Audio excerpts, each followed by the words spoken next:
I had a splendid voice. In fact, I'd sing in opera if they'd give me my choice. I wrote to Oscar Hammerstein that I would be his star. He said, come down and sing for me, and I'll see how good you are. And I don't suppose I'll do it again for months and months and months. No, I don't suppose I'll do it again for months and months and months. I sang the wise old owl, and he left the room at once. So I don't suppose I'll do it again for months and months and months. Welcome to the Recluse's Cookbook Series 3. I'm your host, Vinnie McHale. With anyone returning from the previous seasons, you're very welcome back. And for anyone who is new to the podcast, thanks a million for popping by. Remember, if you enjoy what you hear, then please like and share. My fourth guest of the season is Kenneth Strange Jr. The closest I have ever come to the FBI is at home, through the pages of a book or on a television screen. It was with great excitement I got to sit down and talk to a real live G-man. Kenneth Strange Jr. has had a fascinating career over the course of his lifetime. The son of an NYPD police officer, when the time came to serve his country, he chose the FBI and subsequently tackled international terrorism, global fraud, and the cartels on the border. He has also authored several books on different topics, and a fourth is about to be released in the coming months. A cop's son, one G-man's fight against Jihad, global fraud, and the cartels is the basis for this interview. Ladies and gentlemen, without further ado, I give you Kenneth Strange Jr. So, Ken, can you tell us what it is that you are best known for doing by the public, or what is it you're best known for? So I'm assuming that would be my federal service with the government. I worked, as you know, Vinny, I worked for three distinct and distinguished federal agencies during a 21-year federal career. So, I was with the F.B.I. and then on the Joint Terrorism Task Force, then the U.S. Agency for International Development overseas, both in the U.S. and overseas. I was based in Costa Rica and El Salvador there. And then finally, I ended up on the southwest border of the U.S. and Mexico with the Department of Justice Office of Inspector General, working on, I was with the Inspector General's office. So we worked a variety of cases, all kinds of cases on the border. So I think that's what I'm principally known for. But after a federal career, I did get on the corporate treadmill, and I did do work with the Siemens in Mexico City. I did that for 2 years and was up and down Latin America, South America. So I did that. And then I was also with a security company in Africa that did a lot of work in Africa. I did that. And with Corning Glass, upstate New York. And this is where I kind of saw the influence of the Chinese coming in and with economic espionage, things like that. So, it's really a lot, different things. But I guess mainly I'm known more for my federal career. And, I'm an author, so I have several books out. So I'm known for that. And I have another book coming out pretty soon, this 2026. I think you hit the nail on the head there, Kenneth, when you said, you've listed out your career there, but I think the best thing would be to go back to the start and tell us, how it came to be. Tell us a little bit about your background before you ended up in law enforcement and how you came, because it's not a light decision that one would make, because you probably could have had your choice of several careers before you chose law enforcement, but what was the situation that led you, I suppose, to choose law enforcement? Well, I suppose it starts with my father because, I'm the oldest of five, and we're living in Brooklyn, New York, and he's working with the New York Police Department, and his career started in 1953, and he had a 38-year storied career with NYPD, but in my early life, I remember, going with him and my brother to pick up paychecks at the police precinct in Coney Island. I remember that. And just then he was assigned to a nearby motorcycle precinct nearby our house, and occasionally I'd see him in the neighborhood with his partner on a Harley Davidson motorcycles, like these super 1200s, and so I had that exposure to him and to what he was doing, and occasionally, in the summer there would be barbecues and police officer barbecues and softball, baseball games for the cops and their families. So that was a big part of growing up, and I really liked what I saw. I felt comfortable in that world because I liked the way my father interacted with other police officers, and I liked the other police officers and their families, and they were hardworking. Most of them were there to serve the public. I mean, it was just it was all about service,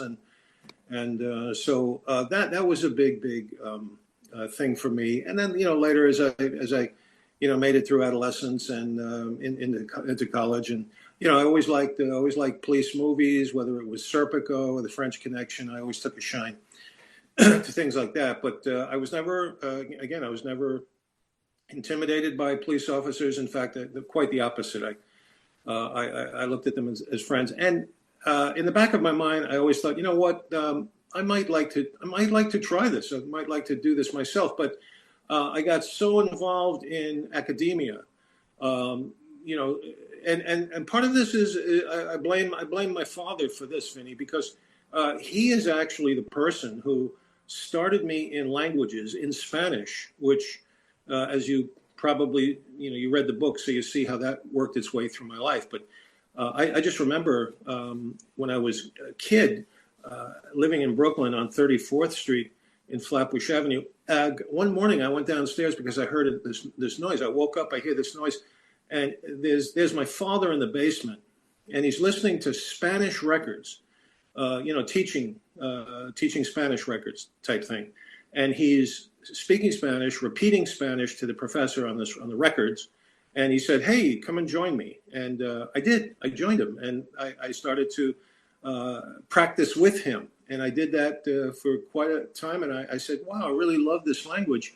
Now, he was doing it because he wanted to know the Hispanic community better during his work, where he worked. And then he would go and have haircuts and take us, my brother and me, for haircuts at this barber shop, Nostrand in Flatbush, the Junction. And he would try to speak Spanish with the Puerto Rican and the Dominican barbers. And so I took that, I loved it. And then when I got into high school, I said, I'm going to take Spanish, fell in love with it. And then, the next thing I'm traveling to Spain on a class trip. And then the next thing I know, I'm in college and I had Spanish as my major. Then I went to Madrid. I lived in Spain for a year, again, building up my Spanish. And then when I got out of college, I taught Spanish at a high school in Long Island, LaSalle Military Academy, for 2 years, which ultimately would help me get into the F.B.I., into their language program, through the Spanish language program. Because, after I went to Saudi Arabia, after I came back to the States, I did my master's, my MBA, I was approached by the CIA, I was approached by the FBI, and the FBI fella said, "You'll never get rich, but you'll never get poor as an FBI agent, but we could use someone like you because you have that language, Spanish language skill, and also you've been to the Middle East and you know about terrorism and things like that." So, I've got to give it to my father. He really launched me into this thing. So Spanish was your starting point. It's taking you all over the world, and again, you had choices that you could have followed. Like you said, you were a high school teacher for 2 years. You then decided to follow law enforcement, and you obviously have a choice here. You can either go into, I suppose, maybe it would be better if you explain the law enforcement agencies that are in the United States of America, because the vast majority of my listeners will be from Ireland, and we only have the one. We've An Garda Right. Síochána. And we would Right. not be maybe aware if we've not traveled enough in the United States to know that there is a difference. It isn't all just one. Each of them has a very specific function in American society. Can you tell us a little bit more about, say, so you had a choice of maybe say the local law enforcement agency and then say the FBI, and what drew you to the FBI and what is its function in the law enforcement community in the United States of America? Yeah, so I mean that's an excellent question that you have there, and so again, I remember speaking to my father, and I said, "Hey, Dad, I just got an offer to go into the FBI, but I really like NYPD," and he kind of said, "Look, I'm it's nice that you would think about the NYPD, but there's so many other federal law enforcement entities in the country, such as the Bureau, the FBI, but." And he told me at the time, there's also the DEA, the Drug Enforcement Agency. There's U.S. Customs, which it was called at the time. I think now it's Homeland Security. But so there were a number of agencies: ATF, Alcohol, Tobacco, Firearms, U.S. Marshal Service, Bureau of Prisons. So you could kind of pick and choose the different agencies, but as you hinted, each one of these had its own its own subject matter that it would handle. Like Department of Bureau of Prisons was the correctional facilities, and DEA was drug enforcement, and the Bureau was a lot of different crimes in the United States, and they would cover foreign counterintelligence matters, terrorism, foreign terrorism, counterterrorism matters, and they would do bank fraud and all kinds of stuff, fugitives, and they were probably the most diverse.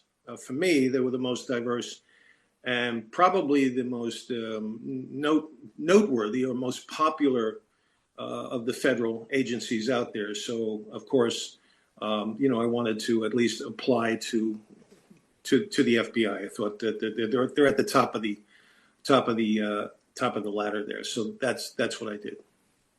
So it's interesting there. So they cover the 52 states of the United States, don't they? It's not just one state. They cover it. They encompass everywhere, and they enforce 50, yeah, 50 states. That's right. 50 But states. Sorry. Vinny, they also have, and this program was just beginning when I joined the Bureau. They have the legal attaché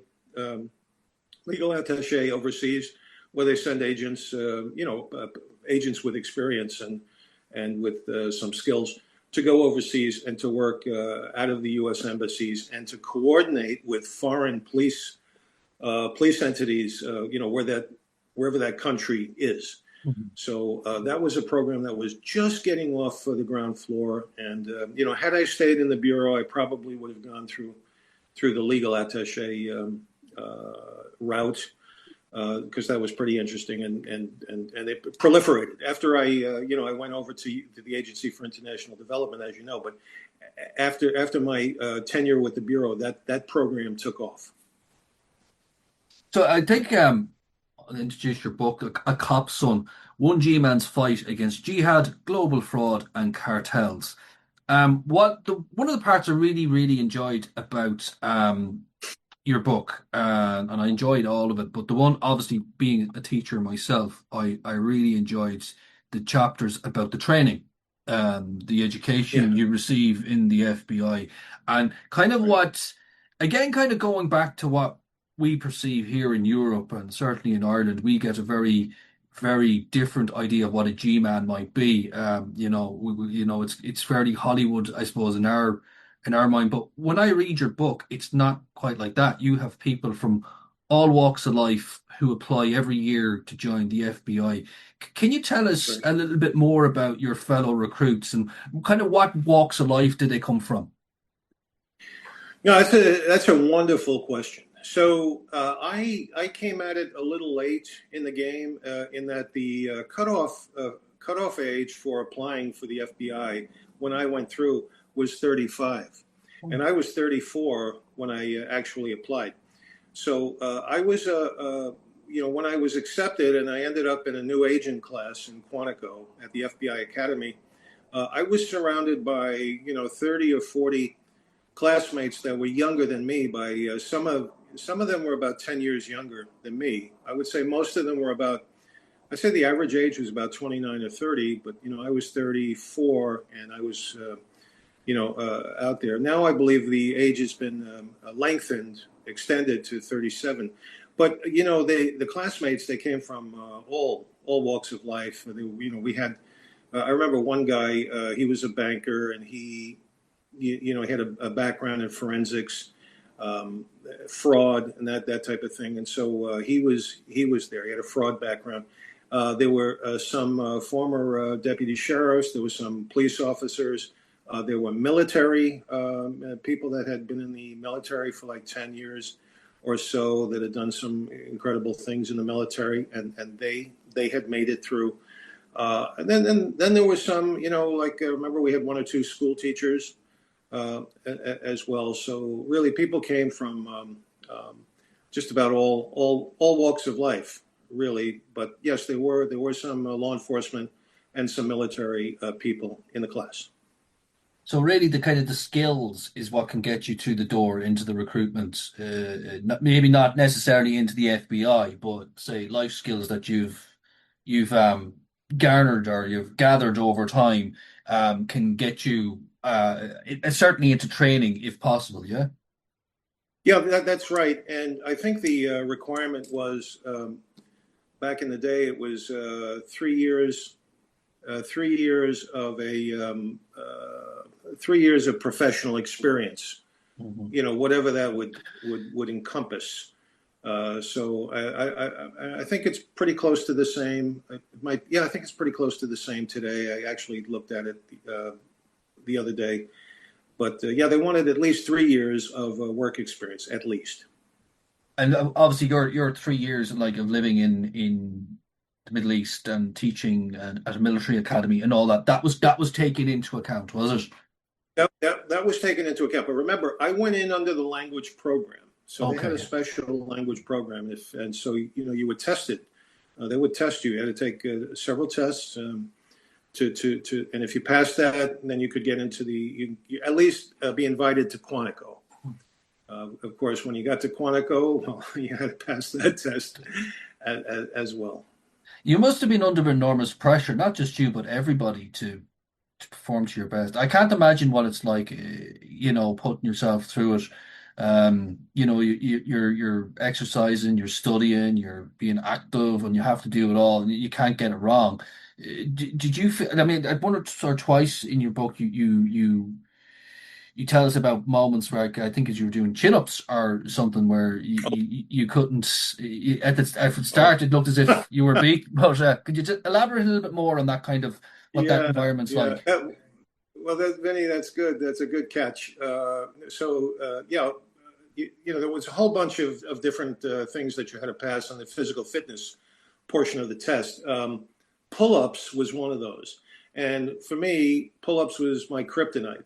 And I'm constantly making excuses for myself, but I was 6'3", and that's harder. I noticed that the shorter guys and the women, it was easier for them to pull up their mass. The taller and the heavier the person is, the harder. I didn't do very well on that. In fact, I failed that particular station, pull-ups, and I had to.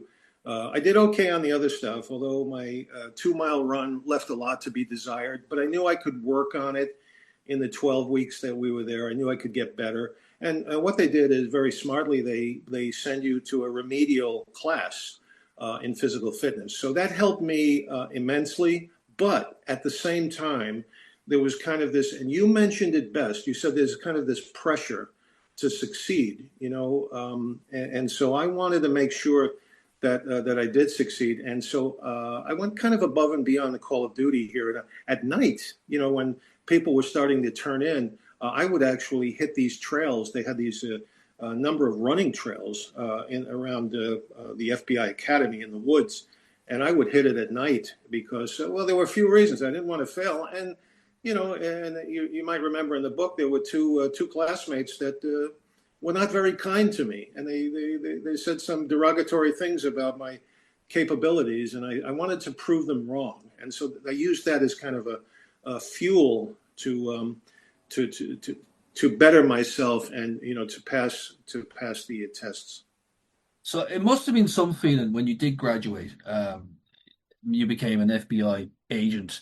Can you tell us a little bit about your initial first days out in the world and out in the field, and what it was Yeah. like getting used to it? Because again, it's one of these things.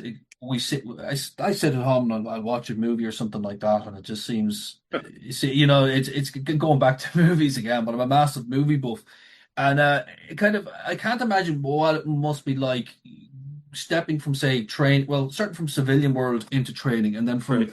the graduation into the actual job itself. It must be terrifying, elating, many, many different emotions. Can you describe it a little bit more for us?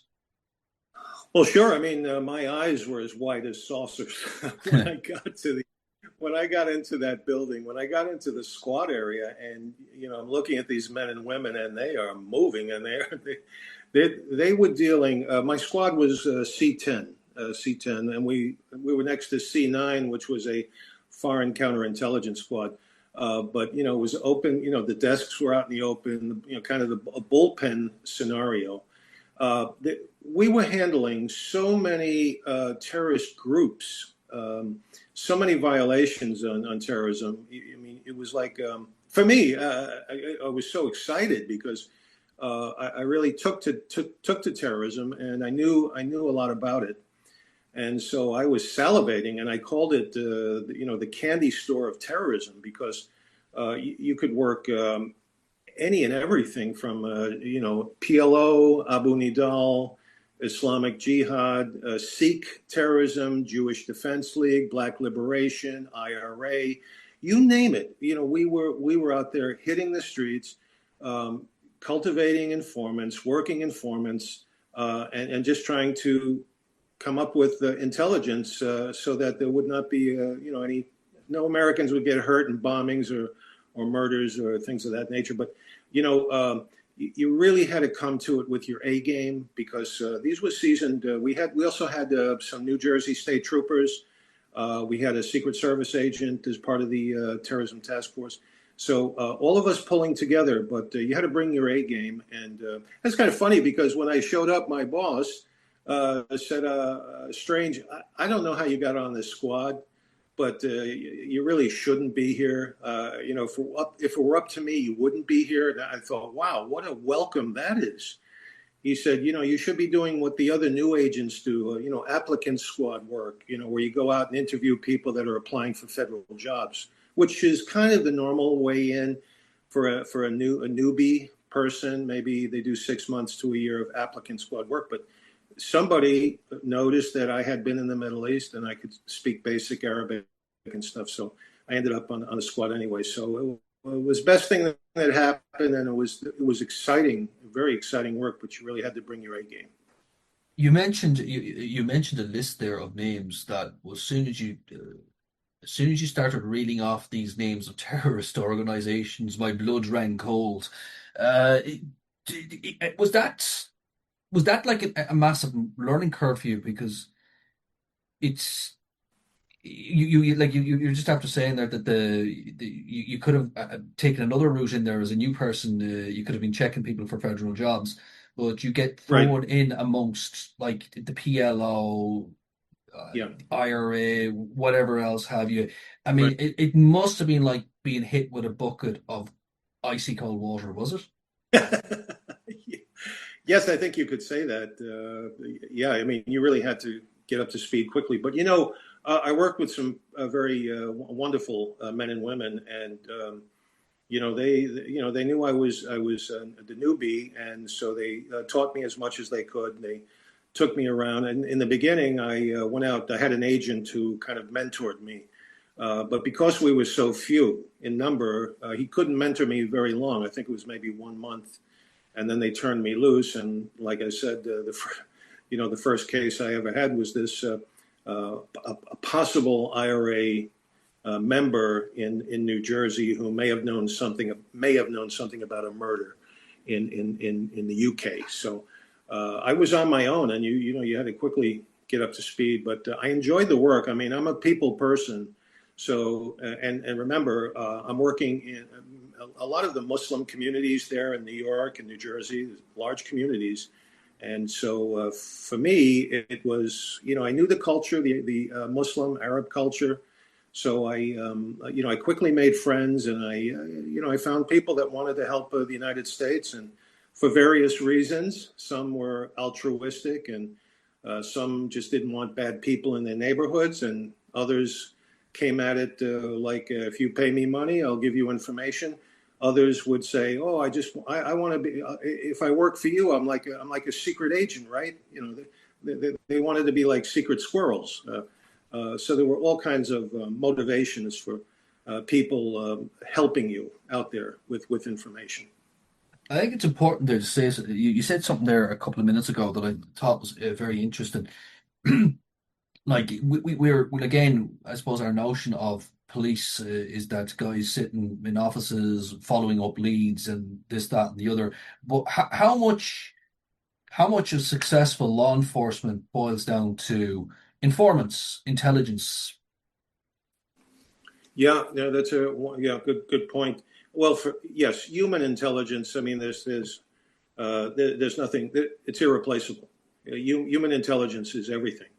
And you are really, in that type of work, especially in the terrorism task force, it's really who you know. And I got so successful at what I was doing that I actually two things happened. One guy calls me up and he says he's from Lebanon and he's living in New York, and he's kind of like this mafia Lebanese guy. And he calls me up and he says, "Hey, I heard you're in Newark. You're the new guy. You're the new agent in town." And just the balls of this guy to do this. And he says, I heard about you. You're out in the streets. You're meeting people. He goes, "You know what? You need to meet me because I am it. I'm the man." And just his attitude, his egoism. I just thought that was hilarious. Did I talk to him? I did talk to him, but that guy ended up, he was an informant for one of our federal agencies. And in the end, he got wrapped up in he ended up going to prison. But I thought that was interesting. And then at the end of my FBI tenure, I got a call from a unit chief down in Washington, D.C., and he said, "Congratulations, Strange. You made it. You're on the top 10 list of the Hezbollah." And I said, "Holy cats, how did that happen?"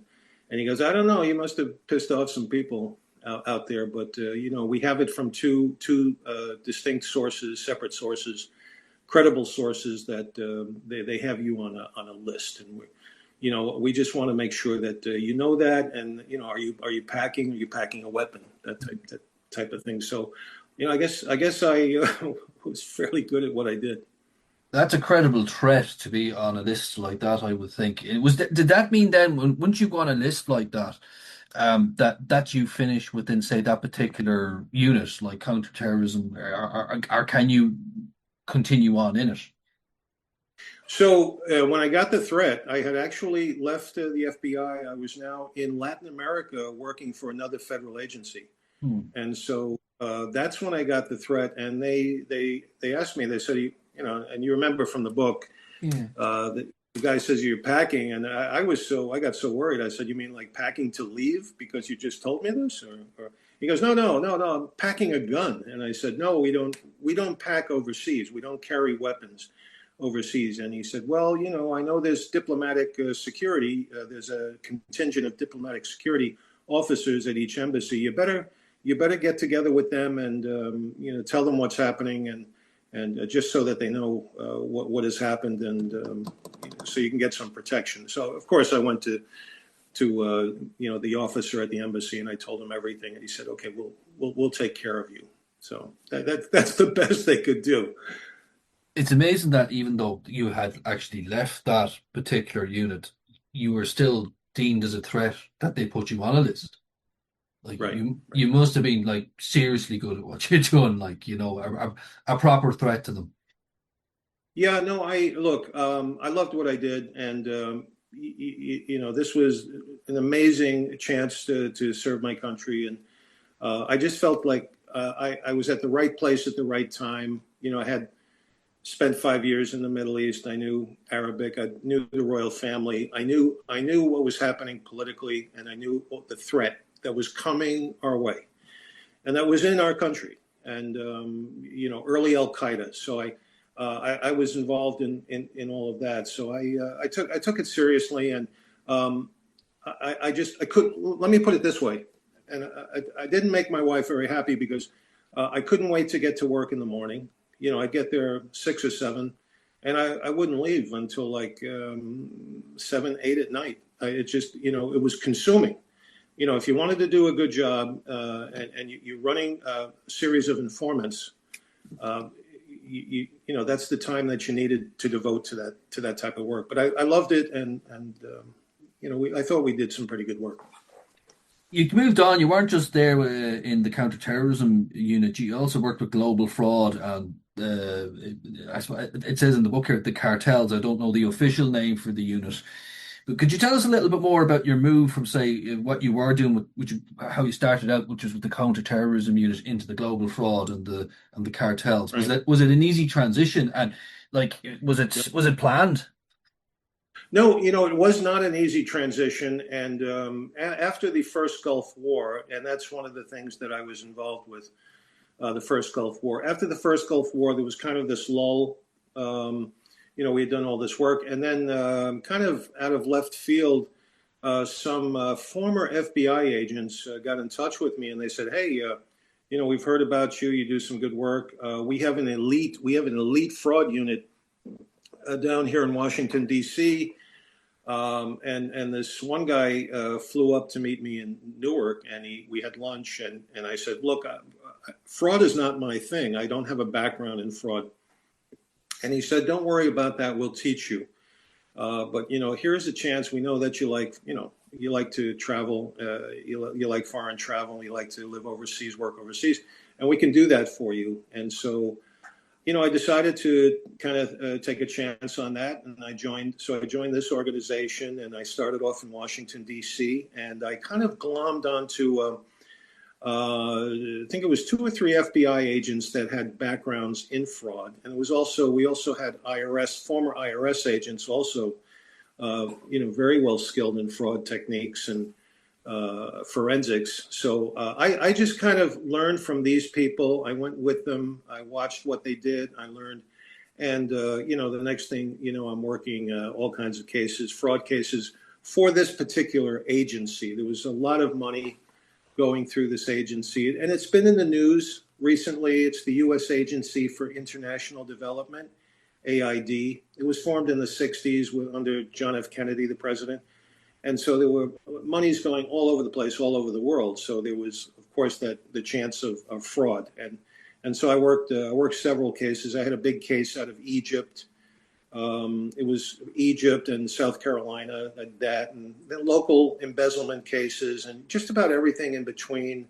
I ended up on the Mosquito Coast checking out some fraud allegations, and so it gave me a great opportunity to travel. And I was, like I said, I was based in Costa Rica, then El Salvador, and I did a lot of work in the Caribbean, in Haiti as well. So. It wasn't, let me put it this way, it wasn't what I did the best, but I worked very hard at it. And, I ended up making some pretty good cases. I learned a great deal. It's it's something that I don't really think about too much. Global fraud or fraud. I know it exists, but I never really think about those who commit it. And currently in Ireland, there's been a very famous case involving a celebrity who was basically defrauding friends out of money, and it kind of made me sad because it's someone who was quite talented made a decision to go down this road. From your Mm. observation of what you observed over those years working for global fraud, what is it that pushes people into this? Because we get, again, it's this thing, we get obsessed about serial killers and mafia and whatever else, drug dealers, but this thing called fraud is never really given enough acknowledgement, I suppose, really, and how Yeah. even like the most straightforward person can fall into it. Well, just out of your observations and your experience, what are the indicators, or what can happen to a person that ends up in this situation? Yeah, I mean, it's a different type of case. It's a different type of crook. It is people that I think are inclined to steal, and what they do is they kind of wait for the right opportunity, and then some of them, they'll try to justify it by all kinds of means. I wasn't treated well by the company. Um, I deserve the money that I'm working with. I deserve a piece of it. There are a lot of these type of fraudsters. They have so many different reasons for defrauding people, but many of them, they're just waiting for the chance, and it happens over a period of time where they get jaded, or they're angry with their employer, or they see monies that they think, no one's looking really here. No, it's not that. It's not like committing murder. It's not really a crime. It's a victimless crime. That was my experience with fraudsters, and they they're always smarter. They think they're smarter than everybody else, but inevitably it's the greed that trips them up, and they get caught. Yeah, you said something there. No one's looking, but obviously somebody is looking. There sounds like there's a level of entitlement here, or something, or narcissism, Yes, maybe. yes. Yes, yeah, many of them. That's a nice way of putting it. There is a sense of entitlement, but there's all kinds of. And just one case, and it was pretty. When you look at it, it was a pretty minor case. I mentioned it in the book, but it was just one of embezzling monies, and this was a person who had an addiction to crack back in the day, and if you might remember that story, I do, and so yeah. he was and so there he would be going around, and he would just, I guess he was a contractor taking orders for the agency. And then the interesting part, I said, how did you do it? I mean, how were you able to get away with, for a year and a half of just ordering all these things, and then they would come in, and then you would sell them on the street for crack? How did you do that? And he said, well, I knew the weakness of my boss. He would sign all the requisitions on Friday afternoon, late Friday afternoon, when he wanted to leave. He was in a rush, and he really wasn't looking at each paper, each requisition. So he would just sign off on these things. And so he said, I always approached him at the end of the day when he was under great stress to get out of the office, and I would put the papers in front of him, and he would say, "Oh, Fred, it's you. I got to go. Okay, here," and he would sign off without looking. And this went on and on and on for about a year and a half. So he knew the boss's weakness, and that's how he did it. But it's interesting because you look at these people as your adversary, but this guy was, if he didn't have an addiction, we could have been friends. He was that type of guy. I ended up talking to him about basketball and traveling and stuff like that. He was actually a fairly decent guy, but he had a sickness. I think you said that there, the sickness, and it kind of brings us to the next stage in your career that you write about in your book, which is the cartels. You spent some time on the border.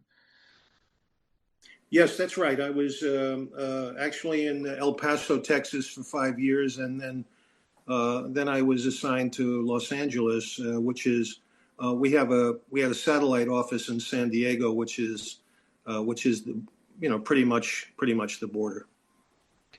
And can you, like, I suppose, I don't know, I've never been, but can you just describe what, say, El Paso and the border area was like back then, and maybe what it's like today, if possible?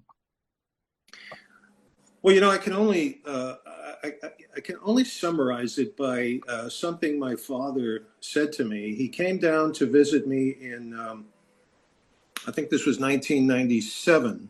No, I'm sorry. Make that 2002.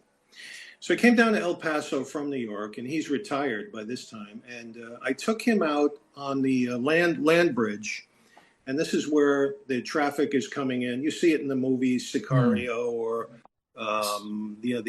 there's another movie, another famous movie. I forget it, but at this time. But I just remember walking out there on the bridge, on this land bridge, and you see all the agents inspecting the vehicles, and then there's a sidewalk where the vendors are. They're coming in, people coming in for the day, signing in, then going back. And I just remember my father looking out over all of this, and in the background is Ciudad Juarez. Juarez is back there with this huge mountain of dirt, and he said, "My God," he said, "there are thousands of stories in this place." You know, he knew it, he could feel it as a cop, and I just smiled at him. I said, "You got that right, Dad. There's a lot of stories here." There was, the border was just a unique place. Any place that I've been in the world is nothing quite like it. It was Mexico, but it wasn't Mexico. It was the U.S., but it wasn't. It was kind of its own animal, and it invited the good, the bad, and the ugly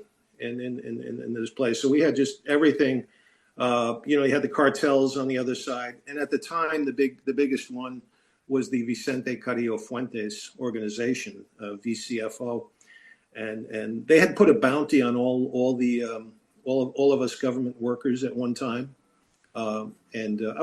I wasn't really worried about that because it seemed like they were doing that all the time.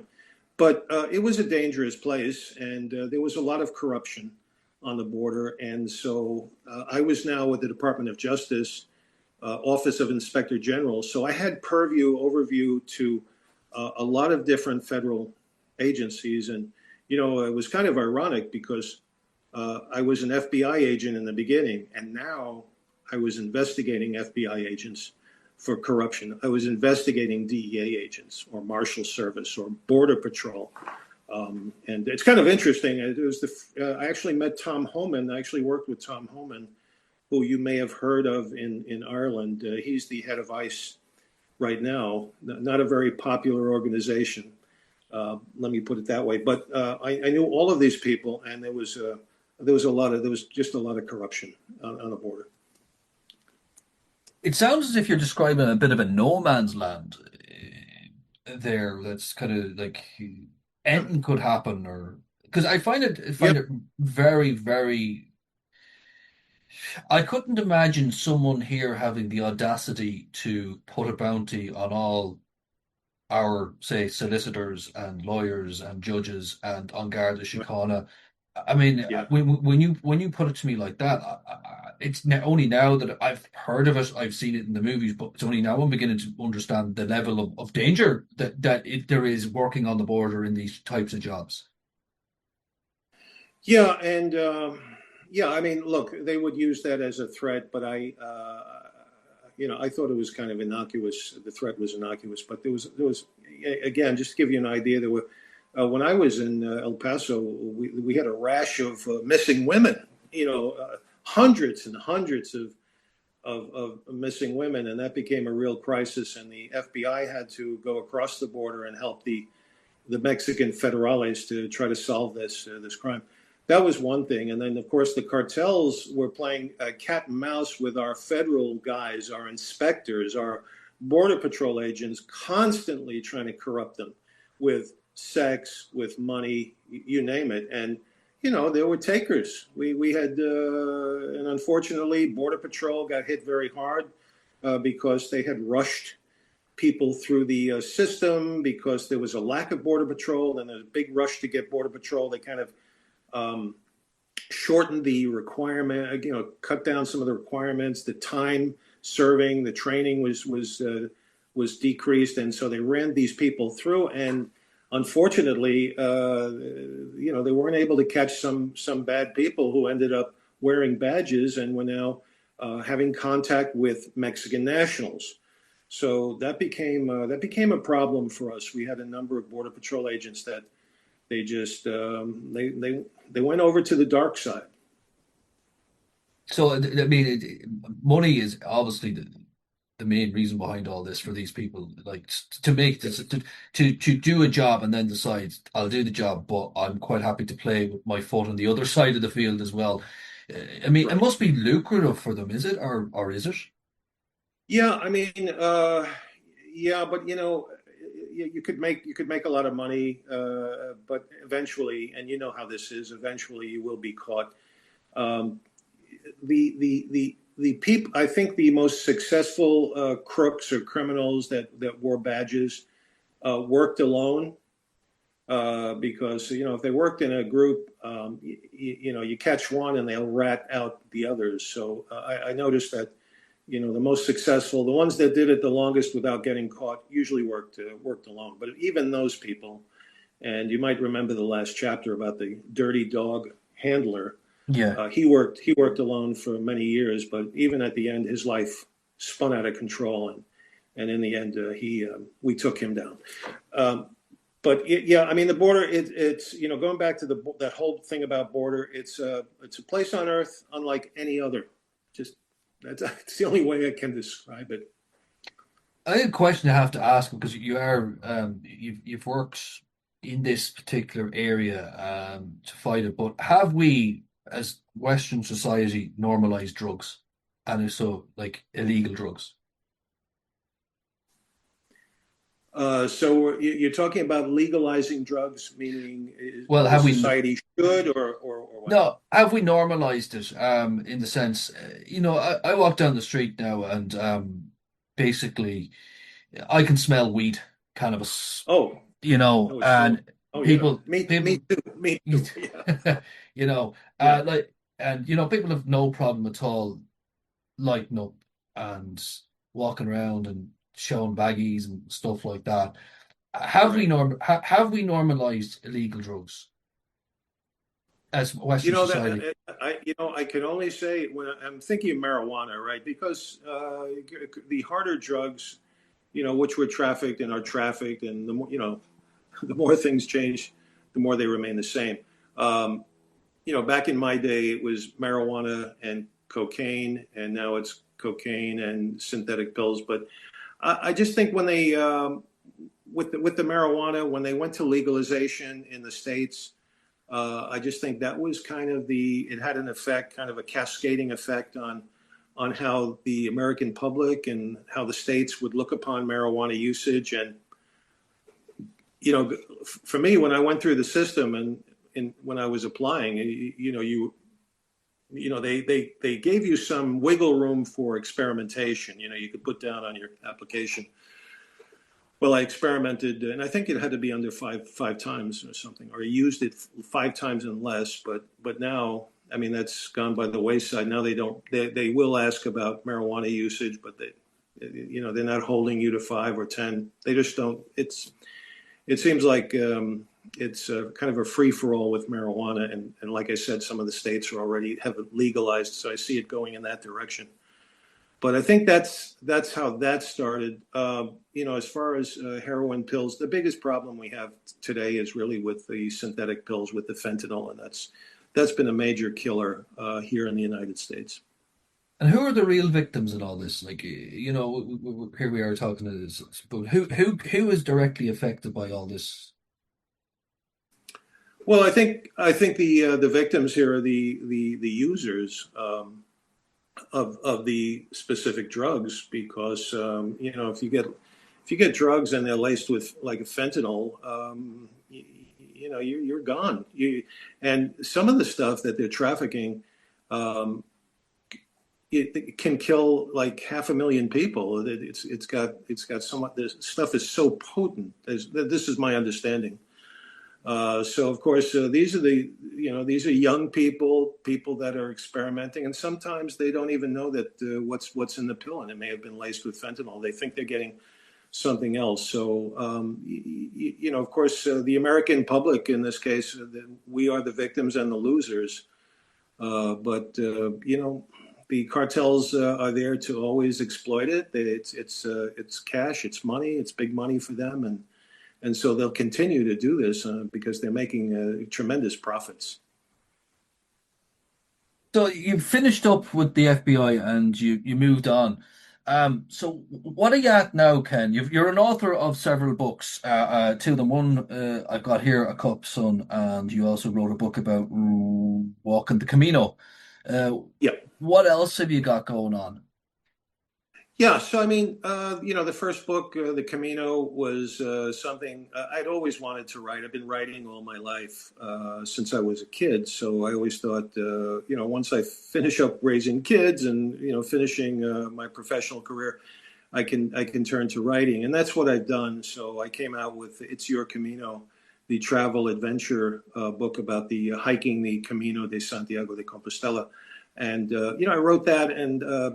People liked it. I got some awards for it, which surprised me. And I thought, wow, this is fun. I'll continue doing so. And I'd always wanted to write a book about my father and his influence and some of the work that I did in the federal government. And so I kind of wrote that book at the same time I did the Camino. And that has done pretty well. It's gotten some awards. And so I have another book coming out in 2026. It is a travel log comedy coming of age love story. So this is kind of my first love story here, and it's got a lot of comedy in it, and I think readers will like it. It's called Land of Sand, and it's about my time in Saudi Arabia working as an English teacher for the royal family.